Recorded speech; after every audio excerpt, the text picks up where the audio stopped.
and good afternoon, everyone, and welcome to today's edition of the SA Tide Seminar Series.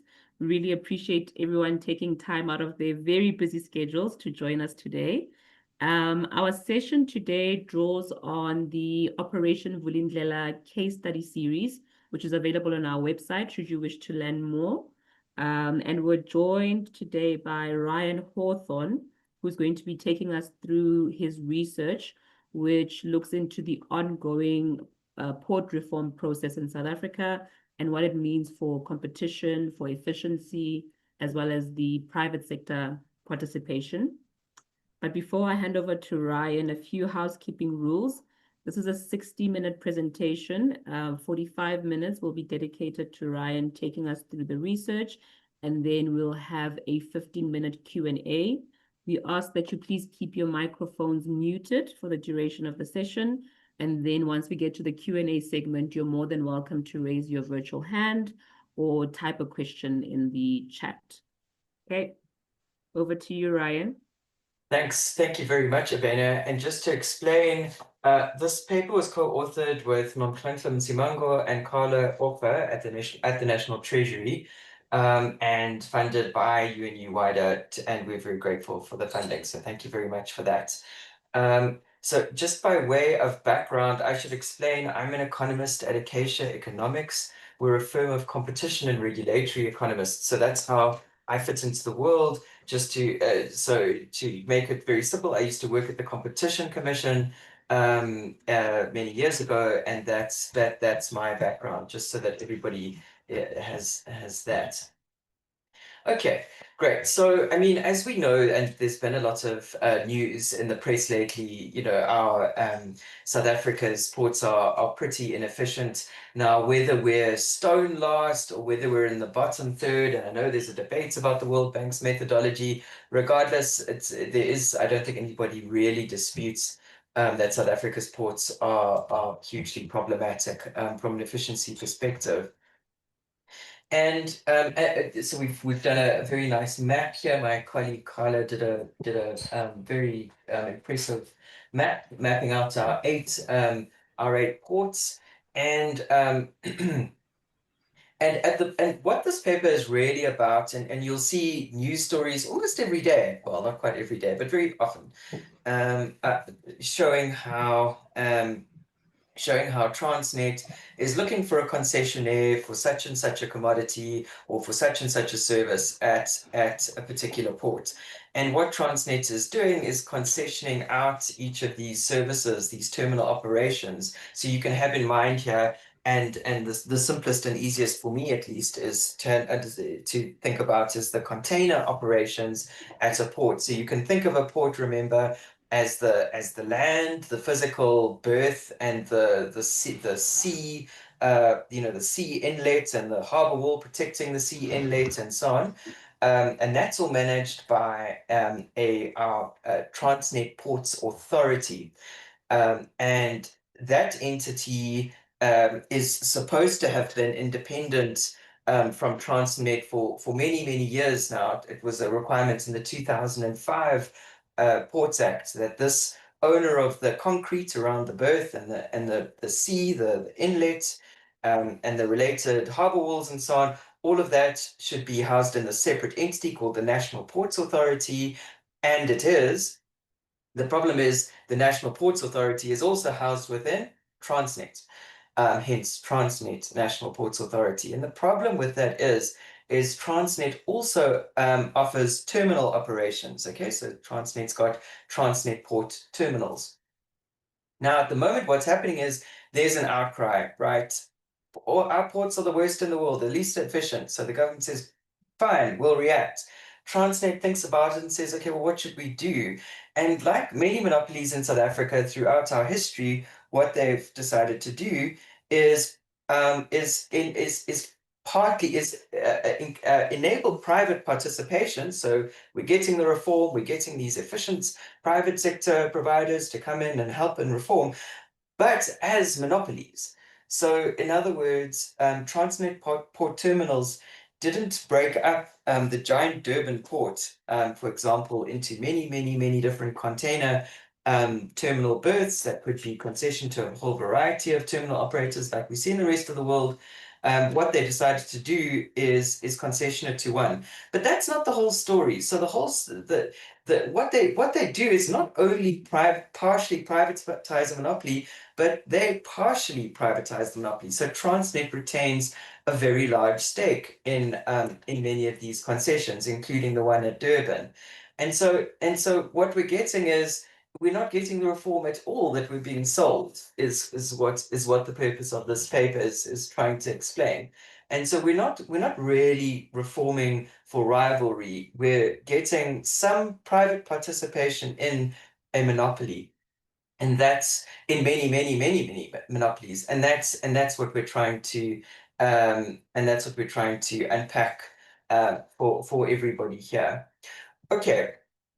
So that's what this paper is all about. So why does it matter? Well, it matters, of course, because this because efficient ports have an important impact on trade, which in turn has an important impact on economic growth. So there's fairly widely cited research by the World Bank that shows how a reduction and improvement in port efficiencies can dramatically lower costs and increase trade between countries by substantial amounts. And of course, that's what we'd like to do, right? We'd like to trade with other countries. I know, there's some thinking to the contrary in the world at the moment regarding trade, but most economists, most reasonable economists would say trade is a good thing, and we'd like more of it, and it helps growth. Okay, we certainly know that a monopoly outcome results in higher prices, lower quality services, and less innovation.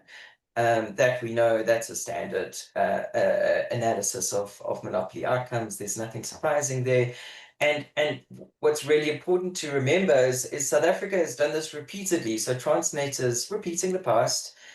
So what we tend to do is we, instead of, say, taking our big steel monopoly in the 1980s or our big oil monopoly, inland at least in the 1980s, oil and chemicals monopoly being Sasol, instead of breaking that up into different competing entities, what we have is giant monopolies. And so we tend to privatize monopolies instead of thinking about privatizing for rivalry. And this is a major problem. So this isn't just me saying this and coming out with some incredibly insightful novel idea. There's been multiple challenges in the courts and the competition authorities highlighting concerns with Transnet's approach. And so what's happening at the moment in the sort of in the logistics reform space is that there's this private sector participation unit. I can't recall where it's set up, Carla or Northampton, please come in. But I think it's set up at the DBSA, or it's certainly in partnership with the Department of Transport and so on. And the idea is to try and get some reform going and get logistics working. And what worries us is that what is going on is we're being locked into these monopolies for the next 25 years, and this really needs to be thought through carefully.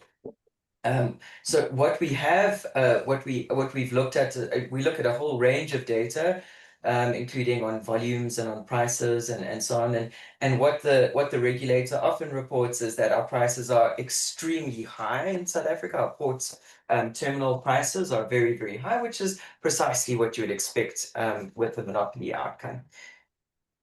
Okay, so so you might be saying, yes, well, that's all very well and good, but frankly, how many terminal operators could we actually practically have in South Africa, where there's only a certain amount of port space, there's only a certain amount of concrete, there's only a certain amount of harbor water that can accommodate a certain number of ships and unpackers of those ships. So, really, is it realistic to have multiple competing terminal operators? And we look at this in quite a lot of detail. So what the ports regulator, so lots of these numbers come from the ports regulator that's doing a very good job. So they can only regulate a certain very narrow scope of tariffs, and they can only do so much in the space, but they do a good job of collecting and disseminating information. And what we can see is that the ports regulator estimates that across South Africa, we have, we have a design capacity of around 2 million cars, for example. We have installed capacity of 800,000, and we ship just a little bit less. The point is, we could be doing much bigger volumes. Admittedly, of course, that's partly going to relate to the car industry as well. But in terms of containers, container handling is a funny world. It's a much more elastic kind of demand. It isn't simply the number of people in Joburg wanting to buy more tins of soup made in Thailand. Okay. Initiatives that are happening in the area? What are the timelines? And if they Oops, okay, I guess that person came in on something else. So yeah, so containers are much more fluid and elastic sector from a container transshipment, from a transshipment perspective specifically. So what I mean is, South Africa is at the moment, shipping companies drop off containers and pick them up. The same shipping company will drop off a container in a port and pick up that container at the same port for transshipment somewhere else. And this is very, very common, and it's particularly the case because we sit at the southern end of Africa, and there's a lot of transshipment to other African countries. And to be able to retain this transshipment business and grow it, we need to expand a lot of capacity. So at the moment, for instance, we can handle across all of our ports about 5.5 million, and we actually in fact handle about 6 million containers per year. But our theoretical design capacity, with the 21 berths that are currently, berths are literally the area, the bit of concrete at the port where the ship can pull in and have its containers be unloaded, is about 7 million 20-foot equivalent units, TEUs. You'll see that number a bit or that acronym a bit in our paper. So again, um, there's a lot more capacity that could be made available, and indeed could be made available to rivals. Dry bulk, similarly, our installed capacity is close to our theoretical design capacity, but they're quite large, they're quite significant port expansion plans. Liquid bulk, we can certainly handle a lot more capacity. Now, as you may know, as I just mentioned, there are quite significant port expansion plans. And again, just to reiterate what we're saying in the paper, and that is that an independent Transnet Ports Authority has every incentive to lease as much of its terminals, as many of its berths, as much of its concrete, and build more of that concrete, frankly, as it can. Transnet Ports Authority has the incentive to do that. However, if you have Transnet Port Terminals monopolizing that space, at Transnet Ports Authority, and you have Transnet as a group saying, no, TNPA, don't expand. We don't want more rivalry to TPT, to the ports terminals. Then we're not going to get this expansion. We're not going to get this investment, which of course South Africa sorely needs. It's just really one of these classic sort of tales of microeconomic reform in South Africa that's very much needed. Okay, so Transnet's got a very large TPT. Transnet Ports Terminal holds about 63% of terminal area in South Africa. So remember, there are private sector operators of the coal terminal, for instance, at Richards Bay, and the iron ore terminal, I think, in Saldanha. Well, the iron ore terminal may or may not be TPT. I can't recall right now. Somebody else in the call might know. but the point is there are private sector operators, but even those, I sometimes wonder a little bit about. So for instance, Richards Bay Coal Terminal has been taken to court because of access by smaller logistics providers that want access to it. Now, if you had several competing terminal operators instead of this kind of monopoly terminal operator market structure, which is favored by Transnet, then we wouldn't be seeing these complaints, and I think we would see a lot more investments in this particular sector. The thing to think about, the one point that we make in the paper is about the entire logistics value chain. Of course, we don't care about ports because we like the concrete and the harbor inlet and so on. We care about the fact that goods need to move to and from South Africa. And so we need to think about the entire logistics value chain from the ports to the hinterland. So for instance, it doesn't help to free up, well, it helps a lot, but it doesn't end the story to simply free up rivalry at the Port of Durban. Of course, we would like to see rival users of the rail and much more rail capacity being built as well, from the port to Gauteng, where I live. Okay, so but not only that, what tends to happen internationally is that the very large shipping lines, CMA, CGM, COSCO, Evergreen, Hapag-Lloyd, Maersk, MSC, they tend to own their own terminal operations. So they own, so CMA, CGM, for instance, owns Terminal Link and CMA terminals. COSCO owns COSCO shipping ports.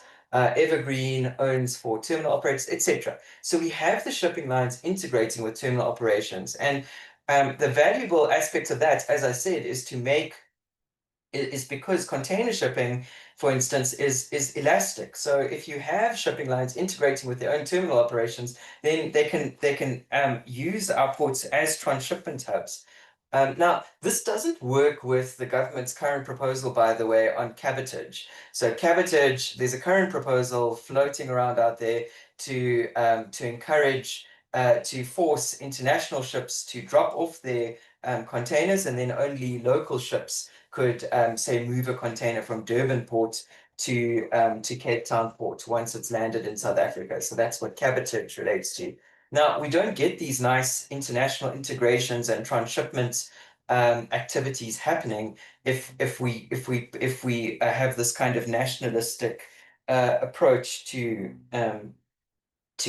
cabotage, which the government wants to do. So we very much encourage opening up, integrating with international logistics firms, and not the sort of closed protectionist Transnet approach to the world. Okay, so so what we've had over the years is declining volumes. So we've presented a lot of data on that in the paper. We've also have very high port tariffs. Okay, so we know, so one of Transnet's constant refrains is that actually Transnet subsidizes its entire business from profits off its ports. And that's not an argument for maintaining monopoly at all. Cross subsidies are a bad thing, not a good thing. So yeah, we just have extremely high port related tariffs. It's not shipping, the port sector isn't shipping the volumes that it could. We have extremely poor efficiency metrics, as we know. Again, whether Durban port is stone last in the world out of 400 ports, or whether it's in the bottom third, doesn't really matter. The point is it's extremely inefficient. We've had capex underspending, and then we have these structural issues, this lack of independence between TPT and TNPA, and this is very, very important. Okay, so just to reiterate, so we had a lot, so Transnet makes available some of this data on their website. You can go and have a look. You don't have to take our word for it. But what you can see is that we've got total container volumes declining over the past decade or so, from about 4.7, 4.6 million TEU down to 4.3 million 20-foot equivalent units. Okay, and then similarly, dry bulk volumes. Dry bulk volumes, again, as I said, dry bulk is partly privately operated. So that's kind of maintained its sort of volumes, but it's not really growing. Dry bulk is is arguably more complicated because that's also relating to the mining industry and other factors, and then you've had the rail problems and rail inefficiencies. So that's not just port related. And then you've got liquid bulk. Liquid bulk doesn't, as far as I'm aware, have the same kinds of dynamics as dry bulk, and liquid bulk has been declining as well, particularly at the Port of Durban. And then break bulk, we've got volume slowly recovering a bit now, but still quite low. And then vehicles, there's been some success again that will be more related, potentially more related to the car industry than to efficiencies at the ports. Okay, so we've got a long history of proposing reform to the port sector. So the National Ports Act, as I mentioned, has provided for the separation of the Ports Authority, that is the concrete and the water, separately from the cranes, the terminal operations. Okay, so NPA, the Ports Authority, the concrete's being separated out from Transnet, which operates its cranes and all sorts of things. And we've had calls for reform over many years, since at least 1996. So the National Transport Policy White Paper called for competitive markets in ports. The 2002 White Paper on National Commercial Ports called for private sector participation, vertical separation. The 2010 Ports Regulator Economic Review highlighted the need for reforms. We've had paper after paper calling for TMPA autonomy and competitive pricing. And more recently, what we've had is a National Transport White Paper. We've got the National Logistics Crisis Committee, and we've got Operation Vulindlela trying to drive the freight logistics roadmap. That's come about in 2023, again, emphasizing NPA independence. By the way, there has been progress on some of this, so a separate board has been appointed for the National Ports Authority, but as far as I'm aware, the National Ports Authority is still part of Transnet. I would love to hear the contrary from anybody on this call. Okay, and then we've got the Economic Regulation of Transport Bill. So that's great. That's signed into law, and we've now got a transport economic regulator that's been established from April 25. As far as I'm aware, the ports regulator is still separate, but as I understand it, it's likely that will be folded into the transport economic regulator. And right. So the big thing is for the transport economic regulator to start having a look, or the ports regulator, or both, to start to have a look at some of these agreements, these concessioning plans. So it looks like Transnet is putting out these plans fast and furiously, but in the end, we're going to be left with a series of monopoly terminal operations in different kinds of cargo types at our ports in South Africa. Okay. So I just wanted to also explain, this is not a bolt from the blue, our points about needing rivalry at the port. So for instance, you've had a long-running dispute between Sunrise Energy and Avidia regarding LPG imports at Saldanha Bay. So I'm not familiar with all of the details. We've summarized the main ideas in the paper.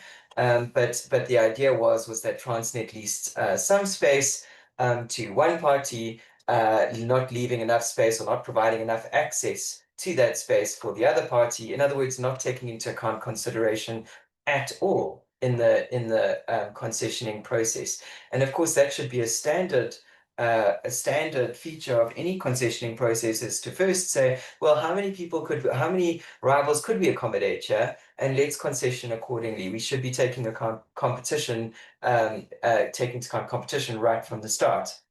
Of course, we've had the dispute between APM Terminals and Transnet regarding the Durban Pier 2. That's recently been won in favor of Transnet, at least at the High Court stage. And so we're going to see a single monopoly, it looks like, at Durban Port. We've had September Coal versus the DG of Mineral Resources at Richards Bay. We've had Sia Kapuka Investments against Transnet, also at Richards Bay. monopoly LNG and liquefied natural gas concessions at Richards Bay. So again, and Nkucha. And we're not really learning from the past. And again, these disputes just illustrate the fact that competition hasn't been taken into account, quite frankly, when these concessions were taking place. There is a lot of, as I mentioned, a lot of scope for intra-port rivalry across various cargo types. So there's, as I showed you on that very first slide or the second slide, there's a lot of existing capacity. And this has been shown by previous authors as well. It's not our blinding insight. There have been lots of concession disputes. There've been a variety, as I mentioned, more recent monopoly concessions, and the one thing that Operation Vulindlela, for those who might not know what Operation Vulindlela is, it's an initiative in the presidency and the National Treasury that is trying to fast track microeconomic reforms or public sector reforms, regulatory reforms to bring about more growth. And to make sure that reforms that have been stalled for many years are happening. And so the one cross learning, for instance, from the ICASA Spectrum auction that we worked on, actually, our firm, a couple of years ago, at least in the design of that auction, was to analyze competition and to say, well, when you're holding a spectrum auction, this is radio frequency spectrum for the mobile network operators. It's the thing that the mobile network operators need to buy from the regulator. And in the same way that you need to access port space, you need to access the concrete, you have to access radio waves, mobile operators access radio waves.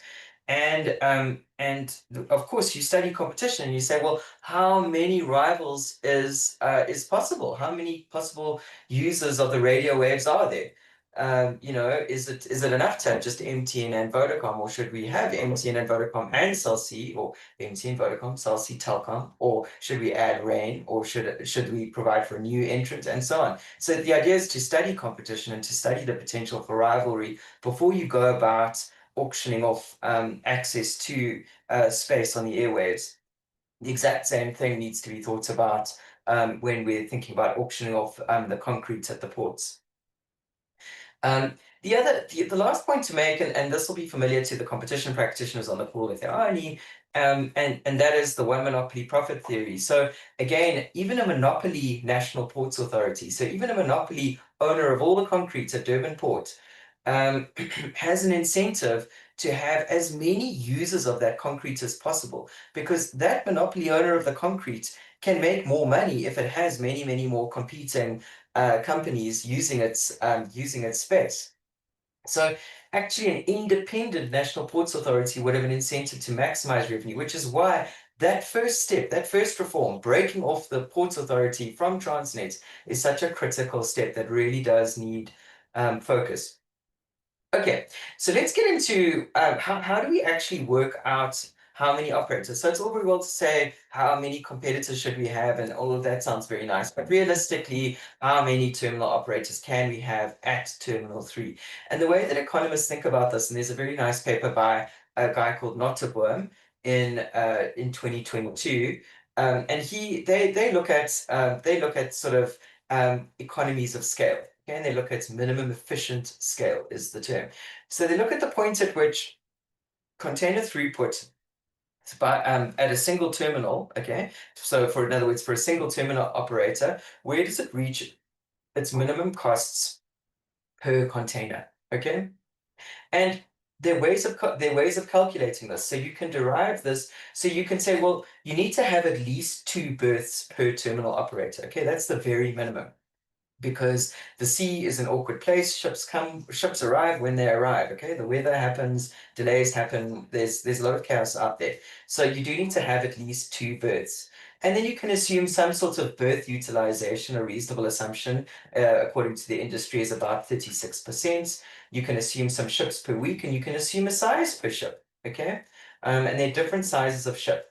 Now, for the very large ships, the minimum efficient scale increases quite a lot. So if you're looking at ships that can handle 20,000 20-foot equivalent containers, for instance, the minimum efficient scale calculation is about a million TEU. okay, 20-foot equivalent units. But the much more common out there are smaller ships of the Panamax size, okay, Panamax relating to the size of a ship that used to be able to fit through the Panama Canal. I think that's changed a bit, so now they're neo-Panamax ships that can that can handle 14,000 TEUs, not 4,000 TEUs. Then again, the minimum efficient scale increases a bit to about 700,000 TEU.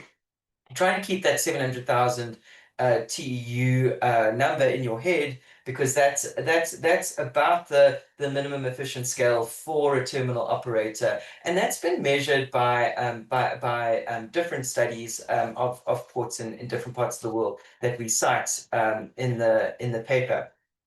Okay, so there's some very nice studies internationally on the proportion of ports that have more than 1, 2, 3, 4, 5, 6, 7, 8, 10 to 12 terminal operators. Okay, so so these colors are the number of ports that have that category of terminal operators. So we've got for instance, over 2 million 20-foot equivalent units, ports. So ports, large ports that can handle over 2 million 20-foot equivalent units. There are about 26 of them that are monopolies. Okay, there's only one terminal operator at 26 such ports. Admittedly, monopolies are out there in the rest of the world.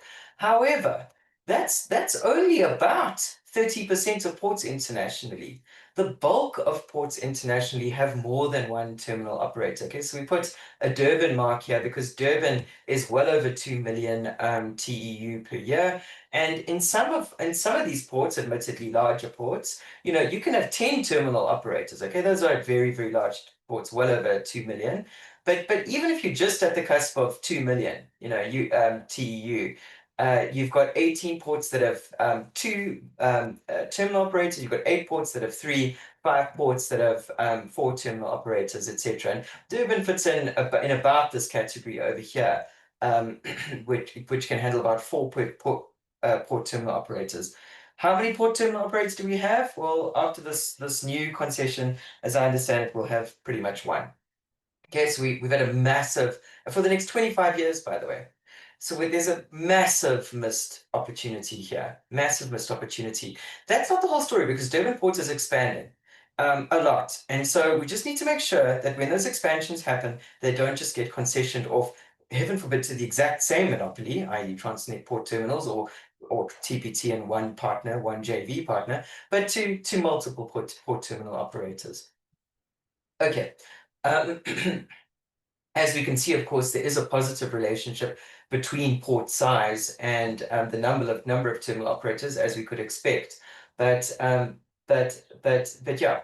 and we do see a number of monopoly terminals. That is true, but we monopoly terminal operators, even at quite large port sizes. But the reality is, we see many more ports that are larger than 2 million TEU that have many more than one terminal operator, as you can see here.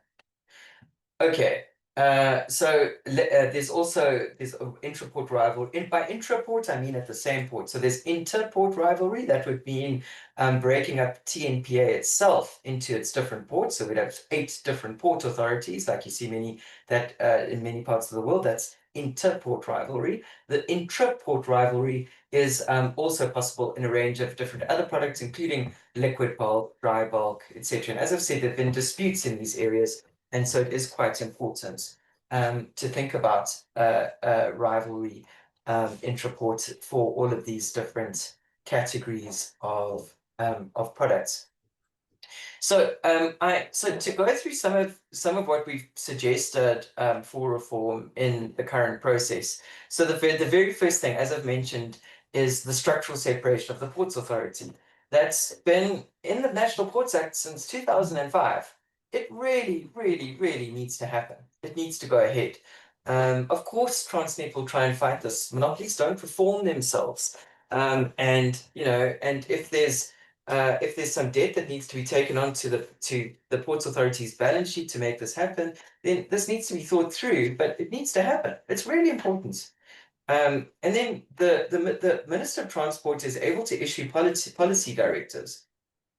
And they could issue a policy directive, the minister, on fair, equitable, transparent, and competitive and cost-effective ports, which is required in terms of the legislation. And the minister could clarify this to mean, you need to take into account competition and you need to promote competition where possible. And that means carrying out a competition assessment before just willy-nilly concessioning out a monopoly. And critically, this needs to prevent Transnet favoritism or involvement in National Ports Authority agreement procedures. The Ports Authority has every incentive to promote rivalry at its ports. Transnet Port Terminals does not, and that's the problem. The Treasury could also issue directives. They could instruct accounting officers to consider to enforce competition assessments in these concessioning agreements. The regulator and the minister and the PSP unit really needs to review all the concessions and request to review all of the details and then review those details for port concessions. And the regulator needs to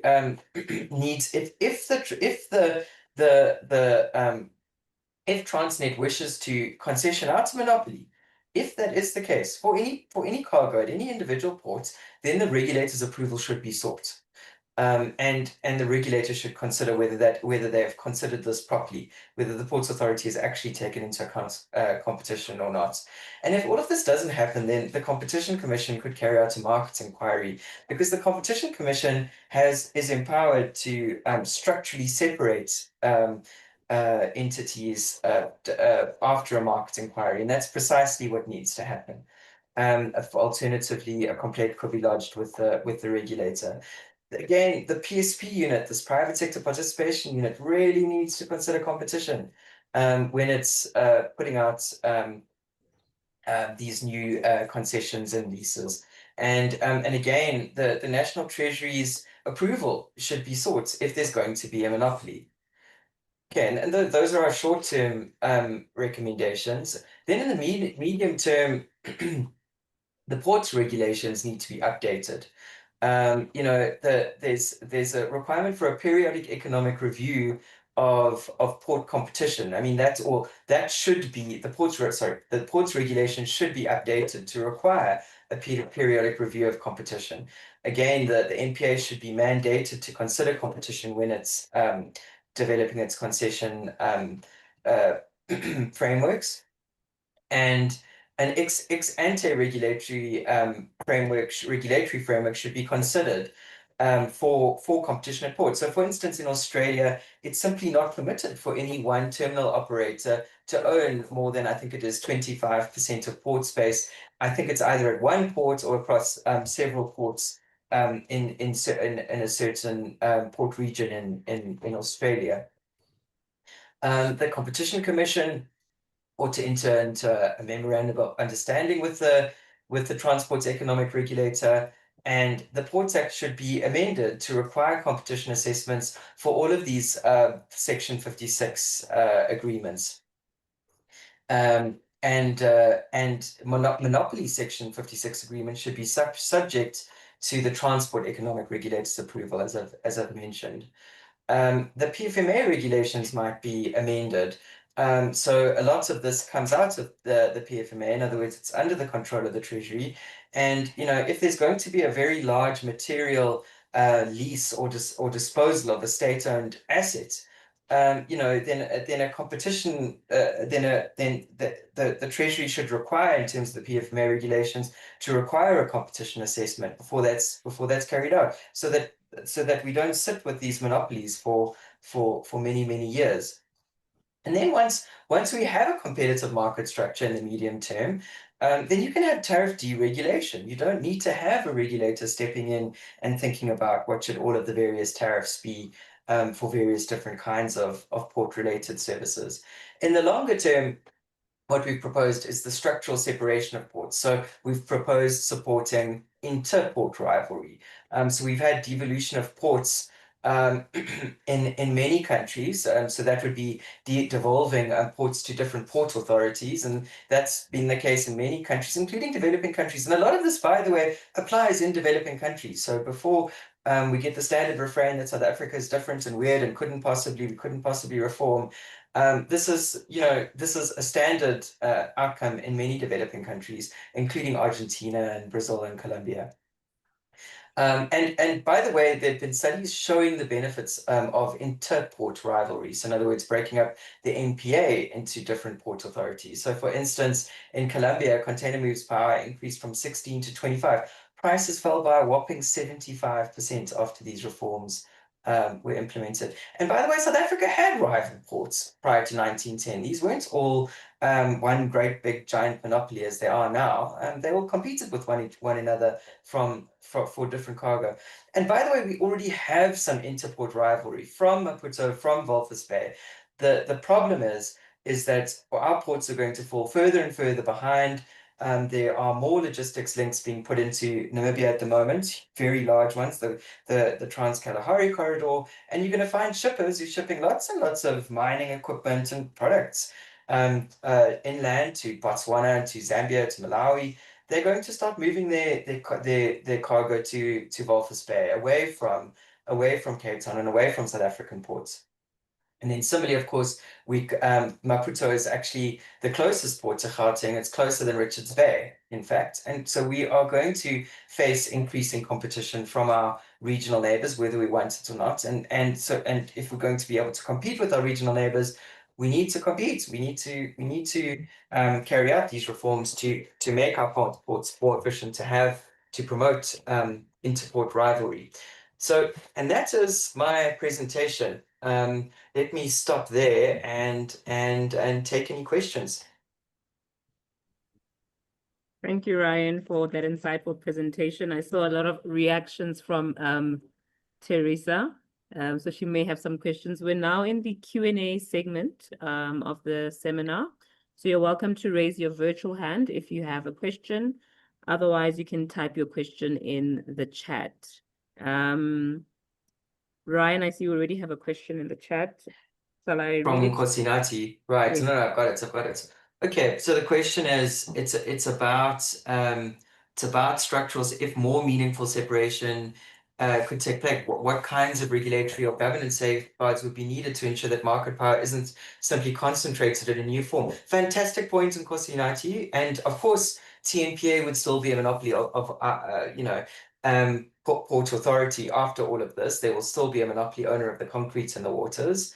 And so you would still need safeguards. You would still need a regulator to take a look at the regulatory asset base, work out a reasonable return on that asset base, and so on, and at the for the berthing fees and that kind of thing. But that is one part of the set of port charges in South Africa.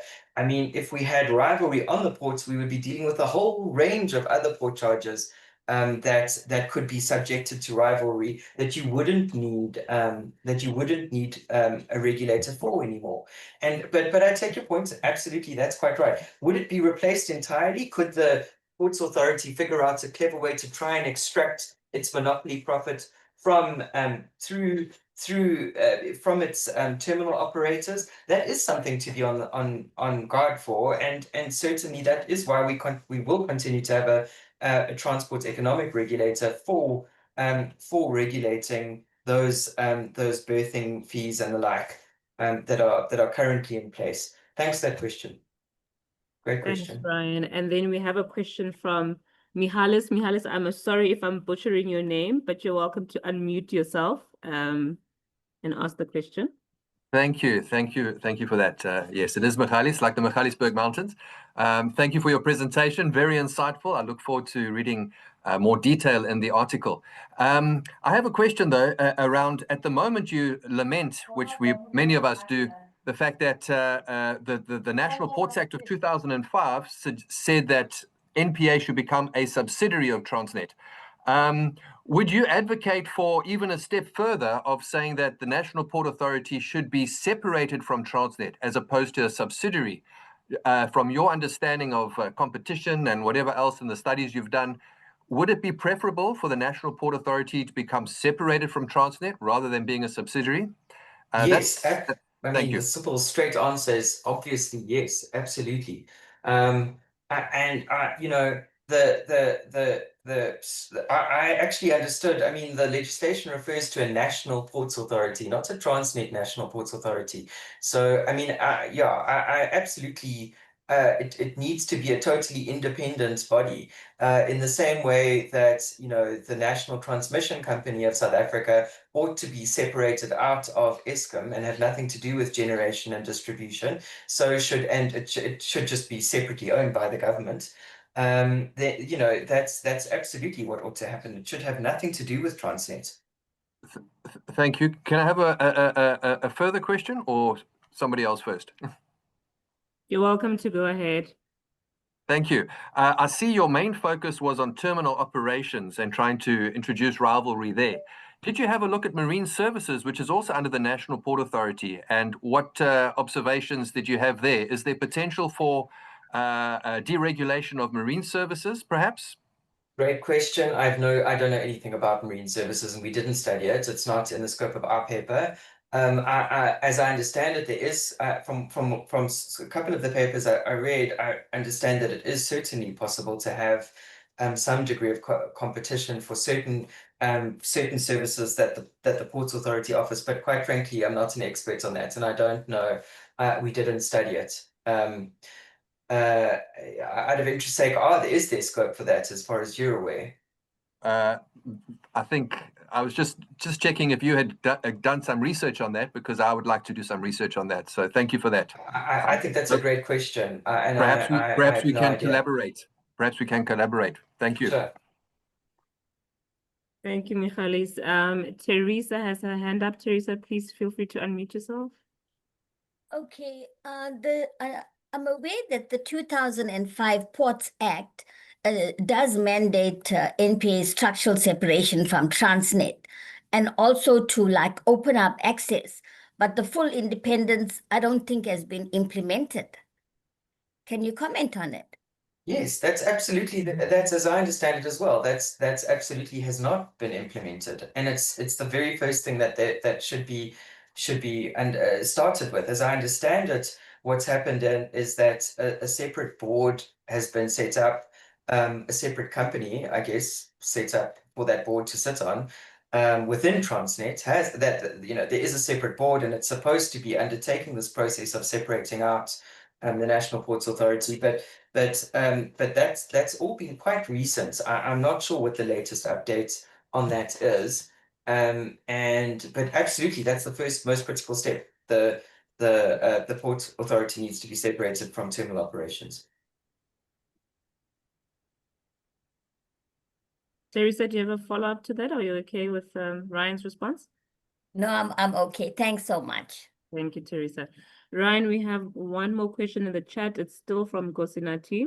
And he asks, are there particular international models or country experiences that South Africa can adapt rather than replicate, given its unique port governance history? Well, I mean, I kind of question whether we've got a unique ports governance history. I mean, a lot of ports have started out, you know, the way that South Africa has, from what I can understand. And what tended to happen in the, you know, I think in the 1990s and early 2000s was the World Bank, several developing countries, okay, let's say in South America at least, faced debt crises and so on, and they got bailed out, and the World Bank went around saying, well, you need to break up these ports, and you need to implement rival terminal operators. You need to bring in private sector competitors to do this. We've cited a few different countries in the paper. I don't know if they all made it into the presentation. They did not, it looks like, sadly. Hang on. Let me just let's just quickly look at this graph here. Okay, so for instance, Santos in Brazil is their main. I think that's the port nearest to Sao Paulo, basically. And as far as I can recall, it might be I could be wrong about that. So, but Santos in Brazil is certainly the largest or very important port in Brazil, and they've got quite large volumes, as you can see, and they've got three terminal operators there. Buenos Aires similarly has 4 terminal operators at far lower lower scale, by the way. So, and these countries, these are kind of middle income countries similar to South Africa. I'm not sure how directly comparable they are from a port governance perspective. I mean, maybe if I could just ask you, Nkosinathi, what makes South Africa's, port governance history particularly unique? I mean, there might be features of it that I don't know about and be interested to know about. But I doubt it, basically. I doubt that South Africa is very different from other middle income countries that have faced the exact same problem, but managed to reform, 20 years ago. Thanks, Ryan. We have 2 more questions. Nkosinathi, I don't know if you want to come in. Okay, no. The first one is, in your opinion, what do you think would be the role of municipalities in contributing to port efficiency? Oh, you've touched a nerve. We had a debate about this. It's a tricky one. That's a very difficult question. So initially, when we discussed our long-term proposals of having separate ports authorities, it turns out that in several countries, it is actually the local municipality that runs the port. Now, given the governance problems in our local municipalities, I'm not sure that like devolving our ports to our dysfunctional local municipalities is the best idea. In other words, I'm not sure that that would be a major contribution to port efficiency. Having said all of that, at least in principle, if we didn't have these massive governance issues, if our cities were actually delivering water and electricity, if they were doing basic things, I would definitely say the cities have a powerful incentive to make their ports work and to provide land for additional port space, to have far more to have to have cruise ships stop at our ports more. The cities have powerful incentives to grow ports. But given our governance issues, I don't really know that that's the very best way to do it. How to include them in decision making. So as I understand it, there's actually quite extensive integration. There are these kind of committees. Other people on this call will be more familiar with this than I do. I'm not an expert on this, but there are these port fora, for want of a better term. I've probably used the wrong term. But there are these sort of port fora where the cities do come together with communities and with the individual ports sort of operators, as I understand it, to think about how to fix the roads around the port, for instance, and to think about planning within the cities. And so as far as I'm aware, the cities are to some extent included in decision making. How closely they do it, I don't know. I can tell you this: if we had an independent ports authority that was separated from Transnet and that was focused on the ports and that was focused on investing at the ports and putting capital into the ports, for sure you would have a closer relationship with the cities, because there would be a much more focused ports business focused exclusively on ports that really needed to develop a good relationship with cities. That's what I would think. Thanks, And I hope that Ryan. kind of comment helps. Okay, And so then, please, thumbs up. So yeah, do we have an additional question from Nkosinathi? Right. So Nkosinathi, you're asking about one policy action. One policy action is to pause the current concessioning process. So, and review the current proposals for the current concession proposals for a competition assessment. And if not, carry out a competition assessment. So we did this study in, frankly, not that long a period of time. I don't think it's that hard to try and figure out, look, could we have more than one terminal operator here for such and such a type of cargo at this port? These things aren't that hard. So if there's going to be one policy change in the next 12 months, I would pause these port concessions. We're all very excited about the port reform and the logistics reform process that's going on. I think it's great, but we're going to have to live with it for 25 years. I think let's spend 2 extra months designing or reshaping the port concession port concessions that are currently going out there, and think about rivalry and think about whether we could accommodate more than one terminal operator. I think that would be the most important thing. That's, of course, and I'm sorry to add a second, but that's, of course, and structurally separating TNPA from Transnet. Critical. Thank you, Ryan. And with the 5 minutes we have remaining, I see Teresa has her hand up. Teresa, please come in. Sorry, just quickly, I may have missed it, like the estimated cost around Actually, it's fine. the port inefficiencies to SA economy. Great question. So I can tell you that the World Bank put out, we cited in our paper, I think the World Bank figure was that if you improve, if you go from the bottom quartile in the world efficiency ranking to the top quartile, you increase bilateral trade by a substantial amount, and that precise amount I actually can't remember. I can get it for you. But you raise it significantly, and yeah. So the cost to the economy is enormous of having inefficient ports. But I haven't quantified. We haven't quantified that. Okay, so here is the statistic, if you would like it. So, so this is a paper by Clark, Dollar, and Miko in 2004. They're from the World Bank. They find that going from the 75th percentile to the 25th from an efficiency perspective, remember they rank all the ports by efficiency, it reduces transport costs by 12%, which is significant. And then there's a further paper that speaks to increases. I think the same paper, in fact, speaks to increases in trade, bilateral trade between across, international trade as a result of improvements in port efficiencies. So it's significant.